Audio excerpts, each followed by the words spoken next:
আমাদের আজকের ক্লাসের আলোচ্য সূচিতে আছে অনুভূমিকার সাথে তির্যকভাবে নিক্ষিপ্ত প্রাসের গতি আমরা আজকে শিখবো। একই সাথে কেন্দ্রমুখী ত্বরণ নির্ণয় করা শিখবো। তো আমরা প্রথমে চলে যাই আমাদের প্রথম টপিকটাই, অনুভূমিকার সাথে তির্যকভাবে নিক্ষিপ্ত প্রাসের গতির ক্ষেত্রে আমরা কিভাবে এটা সলভ করতে পারি। তো আমার কথা কি শুনতে পাচ্ছ সবাই? জি স্যার, শুনতে পাচ্ছি। আচ্ছা, ধন্যবাদ তোমাদেরকে। তাহলে আমরা চলে যাই সরাসরি ক্লাসে।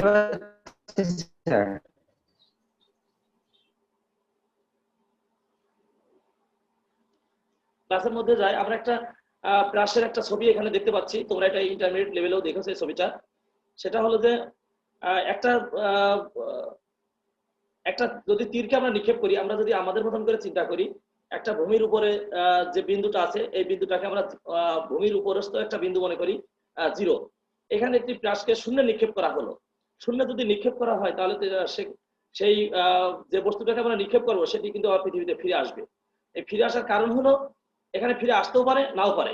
যদি সেটি প্রাস হয় তাহলে ফিরে আসবে, আর যদি প্রাস না হয় তাহলে নাও ফিরে আসার সুযোগ আছে। যেমন কোন একটি বস্তুকে যদি একটা নির্দিষ্ট বেগে আমরা নিক্ষেপ করি তাহলে সে কিন্তু পৃথিবীতে ফিরে আসে না। আমরা সেই বেগকে আমরা জানি মুক্তি বেগ। অর্থাৎ আমরা যদি একটা বস্তুকে 11.2 কিলোমিটার পার সেকেন্ড যদি নিক্ষেপ করতে পারি তাহলে সে পৃথিবীতে আর ফিরে আসে না। তাহলে সে যেটি পৃথিবীতে ফিরে আসে না সেটি কিন্তু আর তখন হ্রাস হয় না। এজন্য আমরা আমাদের নর্মাল যে বেগগুলো চিন্তা করি সেটার উপরেই আমরা কাজ করব। তো শূন্য থেকে যদি একটা বস্তুকে নিক্ষেপ করা হয় সেটি যদি পৃথিবীতে ফিরে আসে তাহলে এটিকে বলা হয় হ্রাস। এখন আমরা এখানে অনেকগুলো ছবির মধ্যে অনেকগুলো ইনফরমেশন আছে, আমরা সেই ছবির ইনফরমেশন গুলো আগে একটু পড়ার চেষ্টা করব। যখন আমরা একটা বস্তুকে v0 বেগে, দেখো খেয়াল করো এখানে আদি বেগ হলো v0 আর মধ্যবর্তী যে কোণ অর্থাৎ আমরা এটাকে নিক্ষেপণ কোণ বলি, নিক্ষেপণ কোণ হলো θ0। এই θ0 এবং v0 হওয়ার কারণ হলো যেহেতু এটা 0 বিন্দু থেকে নিক্ষেপ করা হচ্ছে আদি বেগ v0 ধরি বলি আমরা, আর আদি কোণ যেহেতু নিক্ষেপণ কোণ হচ্ছে θ0। এই বস্তুকে যখন নিক্ষেপ করা হয় v0 বেগে θ0 কোণে, তখন বিভিন্ন পয়েন্টে কিন্তু বিভিন্ন ধরনের বেগ কিন্তু সে তার দেখা যায়। অর্থাৎ প্রতিটা স্টেপে কিন্তু তার বেগ একই রকম না, সমবেগে যায় না, বিভিন্ন জায়গায় কিন্তু তার বেগ আছে ভিন্ন। এক্ষেত্রে এক্স অক্ষ বরাবর কিন্তু বেগের কোনো পরিবর্তন হয় না, এই কারণে এক্স অক্ষ বরাবর ত্বরণের তেমন কোনো পরিবর্তন হয় না। কিন্তু ওয়াই অক্ষ বরাবরই সবসময় বেগের পরিবর্তন হয়। এই দেখো এখানে ভি ওয়াই আছে, ভি এক্স আছে, ভি আছে, ভি এভাবে অনেকভাবে পরিবর্তিত হয়। তো আমাদের যে প্রাসের যে গতিপথ সেখানে দেখা যায় যে বিভিন্ন ক্ষেত্রে কিন্তু বেগ কিন্তু ভিন্ন ভিন্ন হয়। এক্স অক্ষ বরাবর একরকম, ওয়াই অক্ষ বরাবর একরকম। এর একটা পয়েন্ট তোমাদেরকে আমি একটু লক করবো, at the last at this point, অর্থাৎ এটা হলো আমাদের হাইয়েস্ট পয়েন্ট। এই হাইয়েস্ট পয়েন্টে যে ঘটনা ঘটে দুইটা, একটা হলো v0 আর একটা হলো vx। কিন্তু vx থাকলেও vy এর মান কিন্তু শূন্য হয়, কারণ এই সর্বোচ্চ পয়েন্টে যে কিন্তু বস্তু আর উপরের দিকে অতিক্রম করে না। যেহেতু উপরের দিকে আর যায় না সুতরাং তার বেগ শূন্য থাকে। কিন্তু এক্স অক্ষ বরাবর কিন্তু তার তখন এই দেখো একটা মান কিন্তু আছে vx, ভি কিন্তু তার একটা মান আছে, অর্থাৎ ওই বেগটা আছে বলেই সে কিন্তু আবার নিচের দিকে আসা শুরু করে। তাহলে আমরা একটু দেখি কি বলতেছে। ও এক্ষেত্রে আরেকটা কথা, যেহেতু এক্স অক্ষ বরাবর বেগের কোনো পরিবর্তন নাই সুতরাং ত্বরণ শূন্য। আমরা জানি ত্বরণ হলো বেগ বৃদ্ধির হারকে ত্বরণ বলে। যেহেতু এক্স অক্ষ বরাবর বেগের কোনো পরিবর্তন নাই সুতরাং সেখানে কোনো ত্বরণ নাই। কিন্তু ওয়াই অক্ষ বরাবর কিন্তু প্রতিটা বিন্দুতে কিন্তু তার বেগের পরিবর্তন আছে, সুতরাং প্রতিটা বিন্দুতেই তার ত্বরণের পরিবর্তন আছে। আর যেহেতু এটি অভিকর্ষ ত্বরণের বিপরীত দিকে নিক্ষেপ করা হয়েছে সুতরাং এই ত্বরণের মানটা হলো -g। এখানে তোমরা দেখো -g জে দেওয়া রয়েছে, জে মানে ওয়াই অক্ষের দিক নির্দেশ করে, এই কারণে জে রয়েছে সাথে। এই ক্ষেত্রে আরো একটা বলা আছে, দেখো আদি বেগের অনুভূমিক উপাংশ vx নট ধরা আছে, উলম্ব উপাংশ ধরা আছে vy নট। আমরা পরবর্তীতে কিন্তু এই বারবার কিন্তু আমরা এই পয়েন্টগুলো পেয়ে যাব। এজন্য তোমাদের এইখান থেকেই কিন্তু তোমাদেরকে ম্যাক্সিমাম জিনিসগুলো আমি দেখাই নিয়ে যাচ্ছি যে এক্স অক্ষ বরাবর vx নট আর ওয়াই অক্ষ বরাবর vy নট, এটা আদি বেগের অনুভূমিক উপাংশ, এটা উলম্ব উপাংশ। আমাদের কোনো এক সময় হয়তো এই মানগুলো বের করে করে দেখতে হতে পারে। তো আমরা দেখি এরপরে আমাদের কি বলা আছে। ধরা যাক বায়ু মধ্যস্থ বিন্দু হতে একটি প্রাসকে নিক্ষেপ করা হলো, অভিকর্ষণ ত্বরণ জি এর অভিমুখ খাড়াক নিচের দিকে, সুতরাং ax = 0 আর ay = -g। আর এই যে ax = 0 ay = -g, এক্ষেত্রে একটা জিনিস তোমাদেরকে বলে রাখি, এক্স অক্ষ বরাবর বেগের যে এখানে দুটো লাইন লেখা আছে, এক্স অক্ষ বরাবর গতির পরিবর্তন উক্ত অক্ষ বরাবর ত্বরণের উপর নির্ভরশীল, আবার ওয়াই অক্ষ বরাবর গতির পরিবর্তন উক্ত অক্ষ বরাবর ত্বরণের উপর নির্ভরশীল। এই দুটি অক্ষ বরাবর গতির পরিবর্তন পরস্পর অনির্ভরশীল, কেউ কারোর উপরে নির্ভর করে না। যে এক্স অক্ষ বরাবর যদি পানি থাকে, ওয়াই অক্ষ বরাবর বেগের তেমন পরিবর্তন হবে না। এই জন্য অথবা এক্স অক্ষ বরাবর যদি মাটিও থাকে, তাতেও কিন্তু ওয়াই অক্ষ বরাবর বেগের কোনো পরিবর্তন হবে না, যা আছে তাই থাকবে। এ কারণে বলা হয়েছে বেগের পরিবর্তন পরস্পর অনির্ভরশীল। তাহলে এক্স অক্ষ বরাবর গতির পরিবর্তন যদি উক্ত অক্ষ বরাবর ত্বরণের উপর নির্ভরশীল হয়ে থাকে, তাহলে এক্স অক্ষ বরাবর বেগের কোনো পরিবর্তন নাই, সুতরাং এক্স এর মান শূন্য। এই যে এক্স এর মান শূন্য, কিন্তু ওয়াই অক্ষ বরাবর বেগের পরিবর্তন আছে, সুতরাং ত্বরণও আছে, এ ওয়াই সমান মাইনাস জি, যেহেতু এটি অভিকর্ষ ত্বরণের বিপরীত দিকে নিক্ষেপ করা হয়েছে। তো আমরা এখানে একটা ছবি দেখতে পাচ্ছি, ছবির কাজ আমাদের একটু পরে দেখবো। এখানে আদিবেগের অনুভূমিক উপাংশ আমরা বলতেছি ভি এক্স নট সমান V zero cos theta zero. কোথায় পেলাম এটা খেয়াল করতে হবে। আমরা জানি কস থিটা সমান ভূমি বাই অতিভুজ, কি ঠিক আছে কিনা? স্যার ঠিক আছে। ওকে, তো যেহেতু cos θ সমান ভূমি বাই অতিভুজ, ভূমি বরাবর দিয়ে আছে vx0 vx not divided by এই যে v0, অর্থাৎ v0 আদিবেগে নিক্ষেপ করা হয়েছিল, এটা তার কি আছে, অতিভুজ হয়েছে। যেহেতু এটা 90 ডিগ্রি, তাহলে এর বিপরীত বাহুটা হলো কি অতিভুজ, এজন্য vx not divide by v0। এখানে আসলে θ0 দেওয়ার দরকার ছিল, দিতে পারি নাই। তাহলে আদিবেগের অনুভূমিক উপাংশ আড়াআড়ি যদি গুণ করি, আমরা vx নট সমান পেয়ে যাই v0 cos θ0। আড়াআড়ি গুণ করেছি, এখানে তেমন কোনো কাজ করি নাই।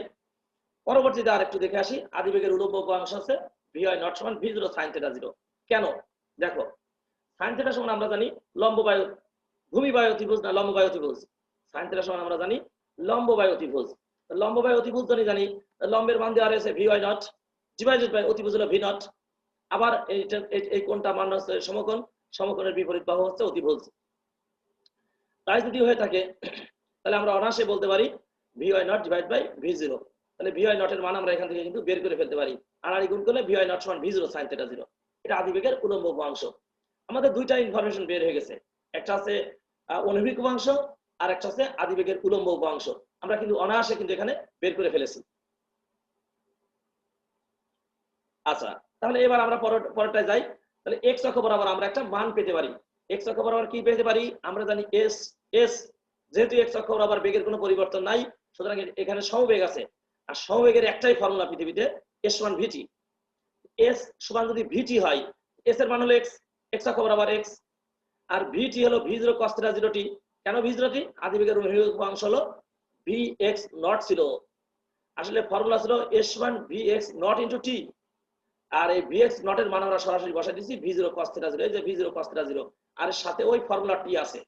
আমরা জানি s সমান vt, ওই vt হলো vx নট আর t টা আছে পরে বসে গেছে।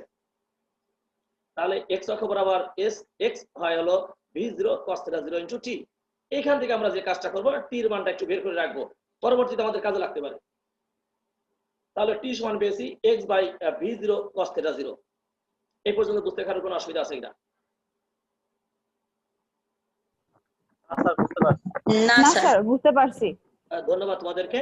তাহলে আমরা পরের টপিকসে চলে যেতে পারি। সেটা হলো এটা এরকম যে যেহেতু আমরা x অক্ষ বরাবর বের করেছি, এবার আমরা y অক্ষ বরাবর বের করব। y অক্ষ বরাবর কতটুকু দূরত্ব অতিক্রম করে সেটা আমরা দেখে আসতে পারি। আর এই y অক্ষ বরাবর যে যতটুকু দূরত্ব অতিক্রম করে, এটাই আমরা মূলত বের করার চেষ্টা করতেছি। তাহলে আমরা চলে যাই সরাসরি y অক্ষ বরাবরের জন্য কি পেতে পারি। y অক্ষ বরাবর আমরা জানি formula v0 sin θ0 * t minus half G T square. আমরা আসলে একবার এখানে মান বসাই দিয়েছি, কিন্তু আসলে ফর্মুলাটা ছিল s সমান v0 t plus a half a t square. তো এখানে যেহেতু y অক্ষ বরাবর, এই কারণে এখানে vy0 আর এখানে ay t স্কয়ার। এখানে vy0 একটু আগেই তোমরা দেখো, এই দেখো আমরা কিন্তু মান বের করে রেখেছি অলরেডি। এখানে কিন্তু মান বের করেছিলাম vy নট এর মান দেখো v0 sin θ0। এই কারণে ওই ফর্মুলাটা আমাদের sin θ0 হিসেবে y সমান v0 sin θ0 * t এসেছে। ভালো করে খেয়াল করো, এখানে কিন্তু y অক্ষ বরাবর, এই কারণে কিন্তু v0 sin θ0 * t এসেছে। তাই যদি হয়, তাহলে আমরা এখন কি করতে পারি? t এর মানটা বসাতে পারি। কোথায়? এই ইকুয়েশনের উপরে t এর মানটা বসাতে পারি। t এর মানটা যদি বসাই, তাহলে আমরা ফর্মুলাটা পাবো এইভাবে। কিভাবে? খেয়াল করো, y সমান v0 sin θ0 * t টি মানে হলো x বাই v0 cos θ 0, তাহলে এই v0 কাটাটি করে, আর উপরে আছে sin θ, নিচে আছে cos θ, তাহলে মোট মিলে হয় tan θ। আর এইখানে দেখো একটা x পড়ে আছে, এই x, এই t এর x, এই t যে টিটা নিয়ে আমরা এখানে আছে, এই t এর আছে x আছে একটা, এই কারণে t মাইনাস gx স্কয়ার। কেন gx স্কয়ার? এই 2 তো নিচে চলে গেছে, দেখো 2 নিচেই, আর g তো উপরে আছে, দেখো g উপরে, তাহলে বাকি থাকলো t স্কয়ারের মান। t স্কয়ারের মান হলো x square divide by v0 square cos square θ 0। কিছুই করি নাই, শুধু t এর মানটা বসাইছি, আর t এর মানটা এটাকে হোল স্কয়ার করেছি, বললে x square divided by v0 square into cos square θ 0 হয়। কি এইবার আমরা একটা কাজ করব, এখানে আমরা একটু ধরবো tan θ এর মানটা ধরছি, দেখো খেয়াল করো, এই tan θ এর মান ধরতেছি আমরা b sin θ বাই cos θ সমান b ধরতেছি। এই যে একটু আগে দেখছিলাম sin θ বাই cos θ সমান tan θ হয়েছে, এই tan θ সমান আমরা ধরে নিচ্ছি b। আর এই পাশে একটা জিনিস খেয়াল করো, c ধরতেছি কোনটা, দেখো g by 2 v0 square, g by 2 v0 square cos square θ 0 এর মানটা ধরেছি c। তাহলে আমরা এখন একটু ওই ফর্মুলাটায় একটু মানটা বসাই দেখি কি হয়। তাহলে ফর্মুলাটা পেলাম y সমান bx মাইনাস cx স্কয়ার। এই tan θ এর মান আছে b, x পড়ে আছে x, তাহলে y সমান bx মাইনাস এই পুরোটা আছে c ধরেছি, আর x স্কয়ার সাথে আছে, তাহলে ফর্মুলা দাঁড়ালো y সমান bx minus cx square. y সমান bx মাইনাস c স্কয়ার যদি ফর্মুলা হয়, তাহলে এটা যদি আমরা ওই অধিবৃত্ত পরাবৃত্ত এটার উপরে বা বৃত্ত এটার সাথে তুলনা করতে যাই, তাহলে এটা আমরা একটা প্যারাবোলার সমীকরণ পেয়ে যাই। অর্থাৎ একটা প্যারাবোলার সমীকরণ হয় y সমান bx মাইনাস cx স্কয়ার। এখন এটা আমরা একটা কথা এখানে একটা নোট করে রাখতে পারি বা বলতে পারি, সেটা হলো যে আমরা তাহলে বুঝতে পারি যে ভূমির উপরস্থ অর্থাৎ বায়ুর মধ্যস্থ কোনো একটি বিন্দু থেকে যদি কোনো একটি প্রাসকে নিক্ষেপ করা হয়, শূন্যে নিক্ষেপ করা হয়, তাহলে তার গতিপথ হবে একটি প্যারাবোলা। তার গতিপথ কি হবে বলো? একটি প্যারাবোলা। ধন্যবাদ। তাহলে আমরা এই পর্যন্ত আমাদের বুঝতে কারো কোনো অসুবিধা আছে কিনা? না স্যার। না স্যার। আচ্ছা, তাহলে আমরা যদি সেটা হয়, তাহলে আমরা এক নজরে আমরা এখান থেকে চিন্তা করতে পারি। আমরা যদি একবার একটা খুব অল্প সময়ের মধ্যে যদি এটা বলতে চাই, তাহলে আমরা কিভাবে বলতে পারি যে আমরা প্রথমত আদিবেগের অনুভূমিক অংশ বের করব, আদিবেগের উলম্ব অংশ বের করব, সেই দুটো মানটাকে আমরা সংরক্ষণ করব। এরপরে আমরা যেটা করব, এক্স অক্ষ বরাবর আমরা একটা গতির সমীকরণ নির্ণয় করব, এরপরে ওয়াই অক্ষ বরাবর আমরা গতির সমীকরণ নির্ণয় করব। এক্স অক্ষ বরাবর থেকে আমরা টি এর মান বের করে এনে ওয়াই অক্ষ বরাবরের উপরে টি এর মানটা বসালে আমরা কিন্তু মূল ইকুয়েশনে চলে যেতে পারি, অনায়াসে আমরা কিন্তু এখানে চলে যেতে পারি। কি পারা যাবে?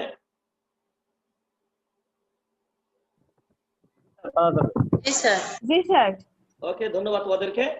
তাহলে আমরা পরবর্তী টপিকসে চলে যেতে পারি। পরবর্তীতে আমরা যেটা বলেছিলাম সেটা কি ছিল মনে আছে কি তোমাদের? আমরা পরবর্তী কেন্দ্রমুখী ত্বরণ। তাহলে কেন্দ্রমুখী ত্বরণ কারে বলে একটু আমাদের এখানে একটা সংজ্ঞা দেওয়া আছে, আমরা জাস্ট সংজ্ঞাটা একটু পড়বো। বৃত্তপথে ঘূর্ণনরত কণা বা বস্তুর একটি ত্বরণ থাকে যার অভিমুখ কেন্দ্রের দিকে, একে কেন্দ্রমুখী ত্বরণ বলে। আমরা যদি ছবিটা দেখি তাহলে আমরা কিন্তু এটা ক্লিয়ার বুঝতে পারবো। খেয়াল করো, এই যে একটা চলমান আছে, একটা দেখো ভি বেগে চলতেছে, এটা বৃত্তের পরিধি বরাবর কিন্তু চলতেছে, কিন্তু এটা যদি কোনো অবস্থায় যদি আমরা ছিঁড়ে যাই, এই রশিটা যদি কোথাও থেকে এই যে ওপি আমরা যেটা বলেছি, এটা যদি আমরা যখন হাতে নিয়ে ঘোরাই, এটা যদি ছিঁড়ে যায় তাহলে এটা কিন্তু রৈখিক বরাবর দৌড় দেয়, চলে যায়। এই যে তীর চিহ্ন দেখছো, এটা বরাবর কিন্তু বের হয়ে চলে যায়। এই কারণে বলা হয় এই রৈখিক বেগের দিক হবে সবসময় এই স্পর্শক বরাবর, এই পি বিন্দুর স্পর্শক বরাবর সবসময় স্পর্শক বরাবর থাকে, আর এটার সবসময় টান থাকে কিন্তু কেন্দ্রের দিকে। এই কারণে আমরা বলতেছি বৃত্তপথে ঘূর্ণরত কণা বা বস্তুর একটি ত্বরণ থাকে, বৃত্তপথে ঘূর্ণরত একটি বস্তু বা কণার একটি ত্বরণ থাকে যার অভিমুখ সবসময় কি হয়, কেন্দ্রের দিকে থাকে। এই কারণে একে আমরা বলতেছি কেন্দ্রমুখী ত্বরণ। আমরা এই কেন্দ্রমুখী ত্বরণের মানটা নির্ণয় করার চেষ্টা করব। তাহলে চলো আমরা দেখে আসি আমাদের কি কি ইনফরমেশন এখানে আছে। মান ও দিক নির্ণয় করবো আমরা। তাহলে আমরা এখানে একটা ছবি দেখতে পাচ্ছি, ছবির বিভিন্ন পয়েন্ট, এখানে পি বিন্দু, এখানে ও বিন্দু কেন্দ্রে ও আছে, এখানে ভি রৈখিক বেগ ভি আছে। তো তোমরা এক্ষেত্রে আমরা অনেকগুলো ইনফরমেশন এক্ষেত্রে আছে, সেগুলো আমরা আস্তে আস্তে এর মধ্যে পেয়ে যাব। সেটা কি, এখানে আমরা একটা দেখো থিটা সমান ওমেগা টি আছে, এখানে থিটার একটা মান দেওয়া আছে। তাহলে থিটা সমান ওমেগা টি যদি হয়, তাহলে ওমেগা সমান থিটা বাই টি। তাহলে ওমেগা আসলে কৌণিক বেগ, কৌণিক বেগের সংজ্ঞাটা আমরা এখান থেকে পেতে পারি কিভাবে, খেয়াল করতে হবে। একক সময়ে একটি কণা অতএব বৃত্তপথে ঘূর্ণত একটি কণা যে মধ্যবর্তী কোণ সৃষ্টি করে, অর্থাৎ যতটুকু দূরত্ব অতিক্রম করে, তাহলে দূরত্ব অতিক্রম হচ্ছে পি ও এক্স, এইটাকে বলা হয় কোণ। তাহলে একক সময়ে যে কোণটুকু অতিক্রম করবে, অর্থাৎ একক সময়ে যে কোণ তৈরি করবে তার নাম হলো কৌণিক বেগ। কিভাবে একটু আমরা দেখতে পারি ইকুয়েশনের মাধ্যমে। আমরা জানি ওমেগা সমান থিটা বাই টি, তাহলে আড়াআড়ি গুণ করলে থিটা সমান ওমেগা টি হয়। এই দেখো এখানে রয়েছে থিটা সমান ওমেগা টি। তোমরা কিন্তু অনায়াসে কিন্তু এটা শিখে ফেলতে পারো। এটাকে আমরা 1 নম্বর ইকুয়েশন দিয়ে রাখি। এরপরে আমরা চলে যেতে পারি কণাটির অবস্থান ভেক্টর আর হলে আমরা জানি কণাটির অবস্থান ভেক্টর যদি আর হয়, আমরা এটা কিন্তু 11 12 এ কিন্তু অর্থাৎ একাদশ শ্রেণীর ভেক্টর অধ্যায়ে কিন্তু আমরা এগুলো দেখেছি, যা তোমাদের আগেই দেখা আছে। তাও আমরা আবার একটু রিভিউ করব। অথবা আমরা প্রথম যে ভেক্টর ক্লাস করেছিলাম সেখানে কিন্তু এগুলো আমরা পেয়েছি। আর সমান xi প্লাস yj, x অক্ষ বরাবর আর এর একটা অবস্থান ভেক্টর যদি হয়, এই আর একটা অবস্থান ভেক্টর, এই বিন্দুতে তার স্থানাঙ্ক হলো x এবং y। x হলো আর, এইখানে দেখো খেয়াল করো, i হলো তার দিক, x এর দিক, j হলো y অক্ষের দিক। তাহলে xi প্লাস yj সমান r। x এর মান দেওয়া আছে দেখো এখানে, তোমরা ছবির ভিতরে দেখতে পারবা r t cos omega t। যেহেতু t এর সাপেক্ষে, এই কারণে আমরা সোজা লিখে দিয়েছি r cos থিটা। আর এই থিটার মান ওমেগা টি একটু পরে আমরা এটা পেয়ে যাচ্ছি। খেয়াল করো, এই থিটার মান ওমেগা টি সরাসরি আমরা বসাই দিয়েছি, থিটার মান ওমেগা টি সরাসরি বসাই দিয়েছি, আর কোনো কিছুই করি নাই। একটু আগেই কিন্তু আমরা পেয়েছিলাম এটার আমরা দুটো মান পেয়েছি, আর x এর মান হলো r cos থিটা আর y এর মান হলো r sin থিটা। জাস্ট ওই মান দুটো আমরা বসাইছি 2 নম্বর ইকুয়েশনে। তাহলে আমাদের 2 নম্বর ইকুয়েশন r সমান পেলাম হলো r cos omega T i plus r sin omega t into j। কি এই পর্যন্ত বুঝতে কারণ কোনো অসুবিধা হচ্ছে কিনা?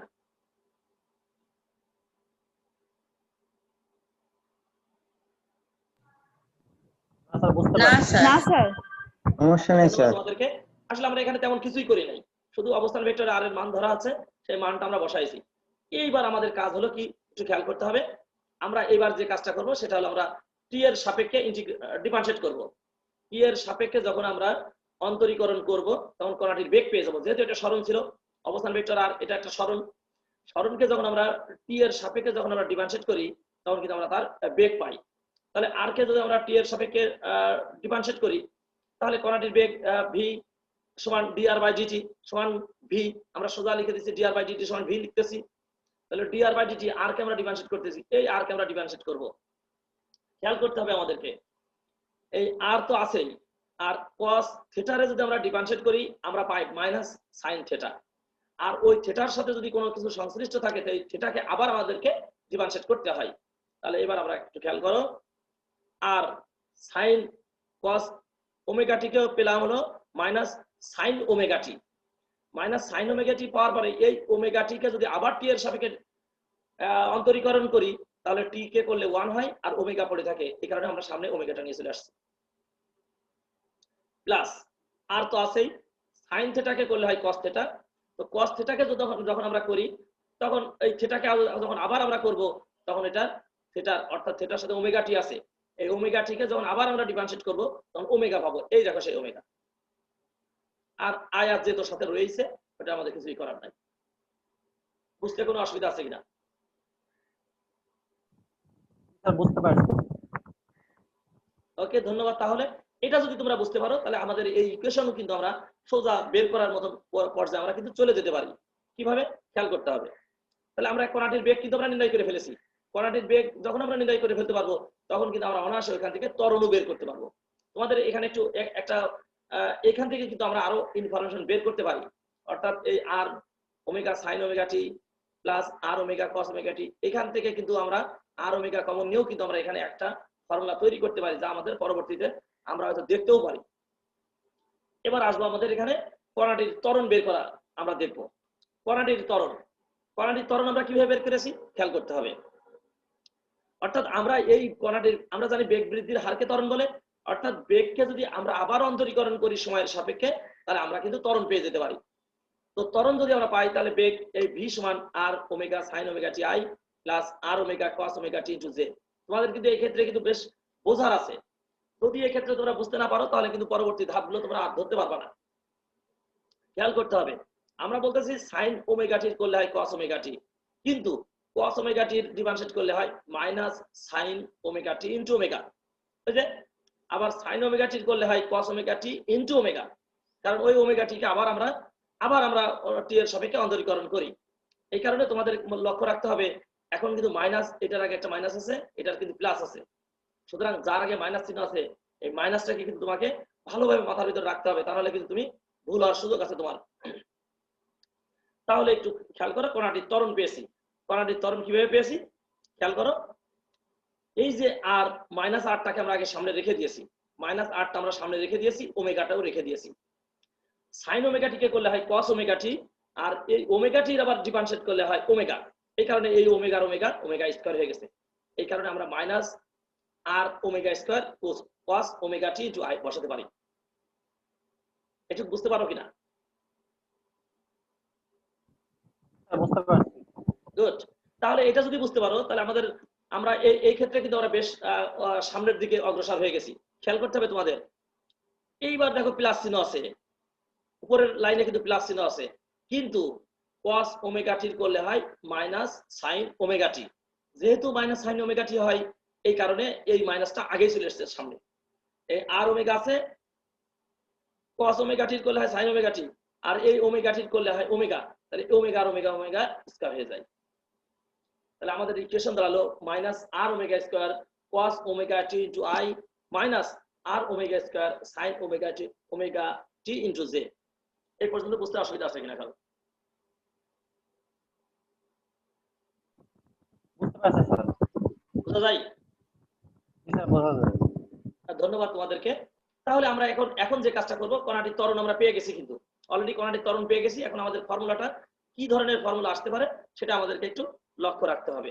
তাহলে আমরা ওই ইকুয়েশনটা আবার এখানে বসালাম। পেজ যেহেতু আমরা ট্রান্সফার হয়ে গেছি এই জন্য আমরা চলে এসেছি কণাটির ত্বরণ এ সমান ডিভি বাই ডিটি। তাহলে এ সমান মাইনাস আর ওমেগা স্কয়ার, কিছুই করি নাই, ওই লাইনটা আমরা জাস্ট লিখেছি। এবার আমরা এখানে কি করছি দেখো, খেয়াল করো তোমরা। এ সমান, এখন আমরা কণাটির ত্বরণ এ সমান মাইনাস ওমেগা স্কয়ার কমন নিয়েছি। মাইনাস ওমেগা স্কয়ার যদি আমরা কমন নিই তাহলে আমাদের ইকুয়েশনটা হয় r cos omega T I plus r sine omega T into j. এই যে জাস্ট আমরা কিছুই করি না, এখান থেকে কমন নিয়েছি। এই কমন নিয়ে তো তোমরা নিতে পারবা নাকি?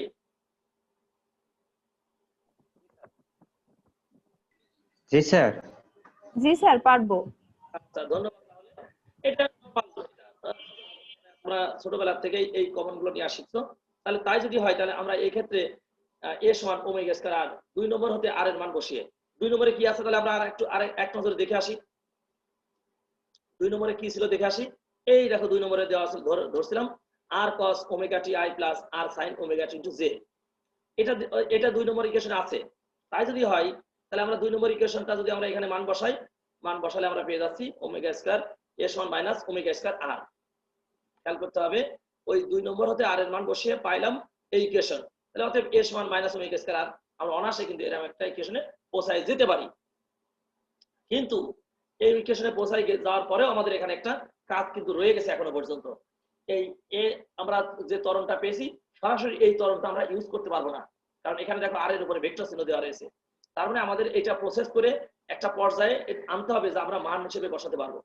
এই কারণে আমাদেরকে এটাকে আবার প্রসেস করতে হবে। কিভাবে প্রসেস করব? আমরা অনায়াসে কিন্তু এই ত্বরণের মান নির্ণয় করে ফেলতে পারি। কিভাবে মান নির্ণয় করব? আমরা অনেকবার করেছি ত্বরণের মান নির্ণয়, কিন্তু এইভাবে করতে পারি। এ সমান modulus a vector root over, যদি আমরা স্কয়ার করি তাহলে ওমেগার স্কয়ার তো স্কয়ার আছে আর রুট আর স্কয়ার কাটাকাটি করে, তাহলে ওই মাইনাসটা কিন্তু আর থাকে না। এই মাইনাসটা কিন্তু আর থাকে না। এই মাইনাসটা কি নির্দেশ করে এটা কিন্তু আমরা পড়ালেখার শেষের দিকে কিন্তু পেয়ে যাব। এই পর্যন্ত আমাদের বুঝতে কোনো অসুবিধা আছে কিনা?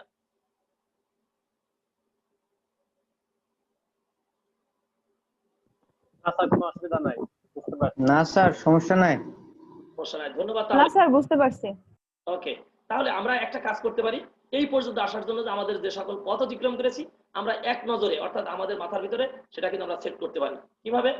আমরা প্রথমে ধরেছিলাম একটা আমরা অবস্থান ভেক্টর ধরেছিলাম। অবস্থান ভেক্টরের মান আর সমান x i plus y j ধরেছিলাম। এক্স এর মানটা আমরা বসাইছিলাম। এক্স সমান আমাদের চিত্রের মধ্যে দেওয়া আছে আর cos ওমেগা টি প্লাস আর সাইন ওমেগা টি। এই ইকুয়েশনটা আমরা ওখানে পেয়েছিলাম। পাওয়ার পরে ওই অবস্থান ভেক্টর অর্থাৎ ওই সরণটাকে আমরা কি করেছিলাম, সময়ের সাপেক্ষে অন্তরীকরণ করেছিলাম। সময়ের সাপেক্ষে অন্তরীকরণ করলে আমরা বেগ পেয়েছিলাম। বেগের মানটাকে যখন আমরা টি এর সাপেক্ষে আবার অন্তরীকরণ করেছি, তখন কিন্তু আমরা ওইখান থেকে ত্বরণ পেয়েছি। তাহলে আমরা অনায়াসে কিন্তু বলতে পারি যে ওই ক্ষেত্রে অর্থাৎ ওই যে আমরা যে মানটা পেলাম প্রথমে, সেটা ছিল বেগ, প্রথমে ছিল সরণ, সরণকে যখন অন্তরীকরণ করেছি তখন পেয়েছি বেগ। এটা আমরা তো মুখস্থ করবো না, আমরা ধাপগুলো জাস্ট পর্যবেক্ষণ করতেছি। প্রথমে ছিল সরণ, সরণকে আমরা ডিফারেন্সিয়েট করে পেয়েছি বেগ, বেগকে আমরা ডিফারেন্সিয়েট করে পেয়েছি ত্বরণ। অনায়াসে কিন্তু আমরা এই ইকুয়েশন গুলো পেয়ে যেতে পারি। তাহলে আমরা সরাসরি কিন্তু এই ত্বরণ যখন পাবো সেটাকে প্রসেস করে কিন্তু আমরা পেয়ে যেতে পারি ত্বরণের মান এ সমান ওমেগা স্কয়ার আর। এটাকে আমরা 4 নম্বর ইকুয়েশন দিয়ে রেখেছি। তাহলে আমরা একটু এর পরের ধাপে দেখি কি আছে। আমরা ওইটা এবার কপি করে এখানে জাস্ট নিয়ে এসেছি, ত্বরণের মান এ সমান ওমেগা স্কয়ার আর। তাহলে আমরা জানি ভি সমান ওমেগা আর। কোথা থেকে জানি এটা? আমরা এই ভি সমান ওমেগা আর কিন্তু প্রমাণ করেও ফেলতে পারতাম। আমরা ওই 2 নম্বর ইকুয়েশন, এই আমরা যখন এইখানে ছিলাম ভি সমান ওমেগা আর, এই যে ভি সমান minus R omega sine omega T I plus R omega cos omega T to J, এখান থেকে কিন্তু আমরা মাইনাস ভি সমান ওমেগা আর কিন্তু প্রমাণ করতে পারি। এটাকে যদি আমরা প্রমাণ করতে পারতাম, যদি আমরা উভয় পাশে বর্গ করতাম, তাহলে কিন্তু আমরা এই মানটা অর্থাৎ আর স্কয়ার ওমেগা স্কয়ার এক্ষেত্রে কিন্তু আমরা চলে আসতে পারতাম। আমরা জানি sine square theta plus cos square theta সমান 1। তাহলে আমরা কিন্তু এটা ভি স্কয়ার সমান আর স্কয়ার ওমেগা স্কয়ার হতো, অর্থাৎ ভি সমান ওমেগা আর হতো। এটা আমরা কিন্তু অলরেডি দেখতে পারতাম। তোমরা এগুলো কিন্তু বাসায় তোমরা প্র্যাকটিস করতে পারো। তাহলে ত্বরণের মান আমরা পেয়েছি ভি সমান এ সমান ওমেগা স্কয়ার আর। তাহলে আমরা জানি ভি সমান ওমেগা আর। তাহলে আমরা ওমেগা জানি কি ভি বাই আর। আমরা অনায়াসে কিন্তু আমরা এই মানটা এই 4 নম্বর ইকুয়েশনে বসাতে পারি। তাহলে আমরা 4 নম্বর ইকুয়েশনে যদি এ সমান ওমেগা স্কয়ার আর দেওয়া আছে, তাহলে ওমেগা সমান ভি বাই আর তাই যদি হয়, তাহলে আমরা 4 নম্বর সমীকরণ থেকে কিন্তু অনায়াসে কিন্তু আমরা এই ফর্মুলাটা পেতে পারি। কিভাবে? ওমেগার জায়গায় আমরা যদি ভি বাই আর বসাই, তাহলে V square by R square into R. কি কথা বোঝা যায় কিনা? জি স্যার বোঝা যায়। আচ্ছা, যদি হয় তাহলে 4 নম্বর সমীকরণ হতে আমরা কি পাচ্ছি? 4 নম্বর সমীকরণ হতে এই যে ওমেগার মানটা বসাইছি, তাহলে V square by R square কাটাকাটি করলে আমরা যে ইকুয়েশনটা পাচ্ছি সেটা কি খেয়াল করতে হবে তোমাদের। সেটা ইকুয়েশন যেটা পেয়েছি এ সমান ভি স্কয়ার বাই আর। এই দেখো এইখানে যে আরটা আছে আর নিচের আর স্কয়ার কাটাকাটি করলে ভি স্কয়ার বাই আর হয়। অনায়াসে কিন্তু তোমরা এখান থেকে কিন্তু সলভ করে এ সমান ভি স্কয়ার বাই আর কিন্তু পেতে পারো। বুঝতে অসুবিধা আছে তোমাদের? না স্যার। না স্যার। আচ্ছা ধন্যবাদ। তাহলে এবার আমরা যে কাজটা করব সেটা তোমাদের ওই যে আমাদের ইকুয়েশনে আবার একটু ফেরত যেতে হবে। 3 নম্বর ইকুয়েশনে কি ছিল খেয়াল করো। 3 নম্বর ইকুয়েশন ছিল এ সমান মাইনাস ওমেগা স্কয়ার আর। তাহলে মাইনাস ওমেগা স্কয়ার আর এর এই মাইনাস চিহ্নটা কি নির্দেশ করতেছে সেটা কিন্তু আমরা এখন ব্যাখ্যায় যাব। অর্থাৎ 3 নম্বর সমীকরণে মাইনাস চিহ্ন ত্বরণের দিক নির্দেশ করে যা কেন্দ্রমুখী। কেন্দ্রমুখী অর্থাৎ মাইনাস চিহ্ন ওর যদি দিক উল্টা দিকে হতো, যদি যেহেতু মানে মাইনাস চিহ্ন নির্দেশ করে যে সে তার দিক হলো কি কেন্দ্রের দিকে, তাহলে আমরা মান পেয়েছি এ সমান ভি স্কয়ার বাই আর অথবা এ সমান ওমেগা স্কয়ার আর।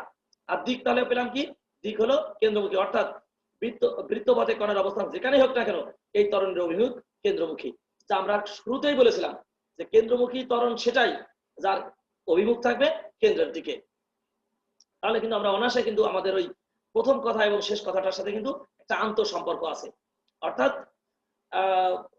আমরা যে প্রথম যে শুরু করছিলাম যেটা কেন্দ্রমুখী হবে, সেটা মাইনাস চিহ্ন দ্বারা কিন্তু সে কেন্দ্রমুখী প্রকাশ করছে। বুঝতে অসুবিধা আছে কিনা? না স্যার বুঝতে পারছি।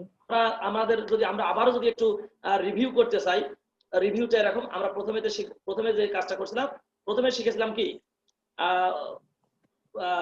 বায়ুর মধ্যস্থিত কোনো বিন্দু থেকে যদি একটি প্রাসকে নিক্ষেপ করা হয় তাহলে তার গতিপথ নির্ণয় করেছিলাম। আর 2 নম্বরে আমরা শিখলাম কেন্দ্রমুখী ত্বরণ। কেন্দ্রমুখী ত্বরণের মান পেয়েছি বেশ কয়েকটা। সেটা কি? একটা পেয়েছি এ সমান ওমেগা স্কয়ার আর। আমাদের যখন যেটা আমাদের কাজে লাগবে আমরা কিন্তু সেটাই তখন ইউজ করব। এখান থেকে কিন্তু আমরা কেন্দ্রমুখী ত্বরণের মান বের করেছি। আমরা কিন্তু অনায়াসে কেন্দ্রমুখী বলের মানটাও নির্ণয় করতে পারি। কেন্দ্রমুখী বলের মানটা কি? আমরা জানি এফ সমান এম এ। তাহলে এর মানটা দেওয়া আছে ওমেগা স্কয়ার আর। তাহলে আমরা কিন্তু ইকুয়েশন পেতে পারি এফ সমান এম ওমেগা স্কয়ার আর। এইগুলো কিন্তু তোমাদেরকে খুঁজে খুঁজে বের করতে হবে, কারণ এই ইনফরমেশন গুলো কিন্তু তোমাদের জন্য ভেরি ভেরি ইম্পর্টেন্ট। কারণ আমাদের যে পরীক্ষাটা হবে সেই পরীক্ষায় কিন্তু এই জাতীয় কোশ্চেন, অর্থাৎ অনুভূমিকের সাথে তির্যকভাবে নিক্ষিপ্ত এই প্রাসের গতিপথ কেমন হবে? আমাদের কি মনে আছে গতিপথটা কেমন হয়েছিল? একটি প্যারাবোলা হয়েছিল। ধন্যবাদ। তাহলে এবার আমরা কেন্দ্রমুখী ত্বরণের যেটা পেয়েছি এ সমান ওমেগা স্কয়ার আর, আবার এ সমান ওমেগা স্কয়ার আর এর মধ্যে যদি ওমেগার মানটা বসায় রাখি, ভি বাই আর যদি বসাই, তাহলে আমরা কিন্তু ওখানে এর আরো একটা ইনফরমেশন পেতে পারি, ভি বাই আর। খেয়াল করতে হবে এটা ছিল আমাদের কৌণিক বেগ আর এটা আমাদের রৈখিক বেগ। তাহলে কৌণিক বেগের সাথে ত্বরণের মানের কি সম্পর্ক খেয়াল করতে হবে। ত্বরণ কৌণিক বেগের বর্গের সমানুপাতিক যদি আর ফিক্স করা হয়, খেয়াল করতে হবে। কিন্তু আরটা কিন্তু সমানুপাতিক আকারে আছে, কিন্তু এক্ষেত্রে দেখো আর কিন্তু ব্যস্তানুপাতিক আকারে আছে এই ক্ষেত্রে। অর্থাৎ এই যখন আমরা রৈখিক বেগ নিব তখন কিন্তু ব্যস্তানুপাতিক, কিন্তু যখন আমরা কৌণিক বেগ নিব তখন কিন্তু সমানুপাতিক, পাশাপাশি আছে।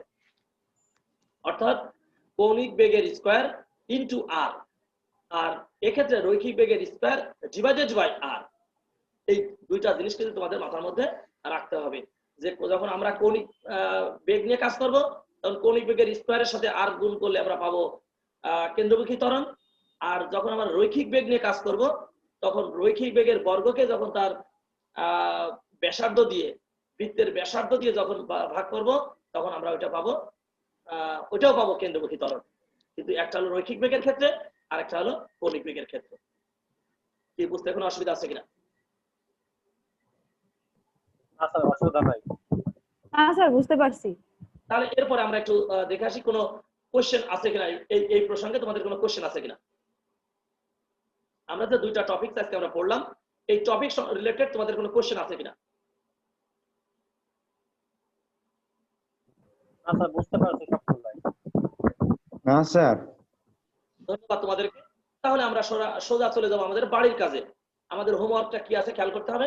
প্রাসের ক্ষেত্রে আমরা দেখো, প্রাসের ক্ষেত্রে আমরা শুধুমাত্র প্রাসের গতিপথ নির্ণয় করেছি।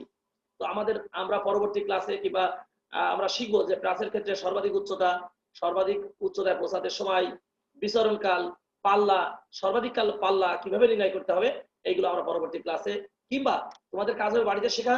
আমরা যদি পরবর্তী ক্লাসে আমরা এটাকে শিখতে পারি তাহলে তোমাদের ওই পড়ালেখার সাথে কিন্তু মিল থাকবে, তাহলে তোমাদের বুঝতে সুবিধা হবে। তোমরা যদি বাসায় এগুলো দেখে ফেলতে পারো যে প্রাসের ক্ষেত্রে সর্বাধিক উচ্চতায় পৌঁছাতে সময়, বিচরণকাল, পাল্লা, সর্বাধিক পাল্লা, এইগুলো যদি তোমরা বাসায় দেখো বইপত্র, আমরা কিছু রেফারেন্স বই এখানে বলে দিব, রেফারেন্স বই সমূহ দেখো তোমরা। ডক্টর সাইদুজ্জামান স্যার বই আছে এখানে, 4টা বইয়ের নাম দিয়েছি। এছাড়াও আমাদের বিভিন্ন ওই যে যদি তোমরা ইন্টারনেট ঘাটাঘাটি করো সেখানেও তোমাদের বেশ কিছু ইনফরমেশন পেতে পারো, তো সেইখান থেকেও তোমরা কালেক্ট করতে পারো। তো এই সকল বই তোমাদের বাসায় 2-1টা বই তোমাদেরকে আসলে রাখতেই হবে। অনার্স পড়বা অথচ বই থাকবে না, এটা আসলে বোধগম্য না। তো তোমরা এই বইগুলো যদি কালেক্ট করো, 2-1টা বই, এখানে একটা ইংরেজি বইও দেওয়া আছে, তোমরা ওই বইগুলো যদি কালেক্ট করো তাহলে তোমার ওই বই থেকে কিন্তু ইনফরমেশন গুলো মিলাই নিতে পারো, তাহলে তোমাদের জন্য সুবিধার হবে।